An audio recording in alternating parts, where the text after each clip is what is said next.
كتاب الله وإن أصدق الحديث حديث محمد صلى الله عليه وسلم وشر الأمور محدثاتها وكل محدثة بدعة وكل بدعة ضلالة وكل ضلالة في النار. أعوذ بالله من الشيطان الرجيم. بسم الله الرحمن الرحيم. يا أيها الذين آمنوا اتقوا الله حق تقاته ولا تموتن إلا وأنتم مسلمون.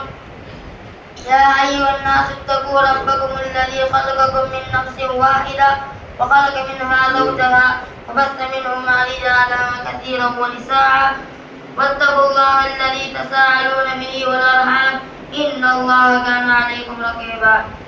يا أيها الذين آمنوا اتقوا الله وقولوا قولا سديدا يصلح لكم أعمالكم ويغفر لكم ذنوبكم ومن يطع الله ورسوله فقد فاز فوزا عظيما.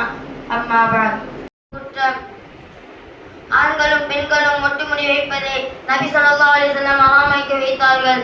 அது மனிதன் முடி இருந்தாலும் சரி, மிருக முடி இருந்தாலும் சரி. அஸ்மா பின் அபூ பக்கர் ரலியல்லாஹு அன்ஹு நபி ஸல்லல்லாஹு அலைஹி வஸல்லம் அவர்களிடம் ஒரு பெண் வந்து, அல்லாஹ்வின் தூதரே, என் மகளுக்கு பொடுகின் காரணமாய் முடி கொட்டிவிட்டது, அவளுக்கு திருமணம் வைக்க இருக்கிறேன், அவளுக்கு ஒட்டுமுடி வைக்கட்டுமா என்று கேட்டால் அதற்கு நபி ஸல்லல்லாஹு அலைஹி வஸல்லம் அவர்கள் ஒட்டுமுடி வைப்பவர்களை அல்லாஹ் சபிக்கிறான் என்று கூறினார்கள். ஜாபிர் இப்னு அப்துல்லாஹ் ரலியல்லாஹு அன்ஹு கூறினார்கள், பெண்கள் ஒட்டுமுடி வைப்பதை நபி ஸல்லல்லாஹு அலைஹி வஸல்லம் அவர்கள் கண்டித்தார்கள். ஆனாலும் நபி ஸல்லல்லாஹு அலைஹி வஸல்லம் அவர்கள் ஒட்டுமுடி வைப்பதை ஹராமாக்கினால் சிலர் ஒட்டுமுடி வைக்கிறார்கள். அல்லாஹ் அவர்களை பாதுகாப்பானாக. அஸ்ஸலாமு அலைக்கும். உங்கள் குழந்தையும் இதே மாதிரி பயான் பண்ணணும்னு நினச்சிங்கன்னா ஸ்க்ரீனில் தெரிகிற நம்பருக்கு கால் பண்ணுங்கள்.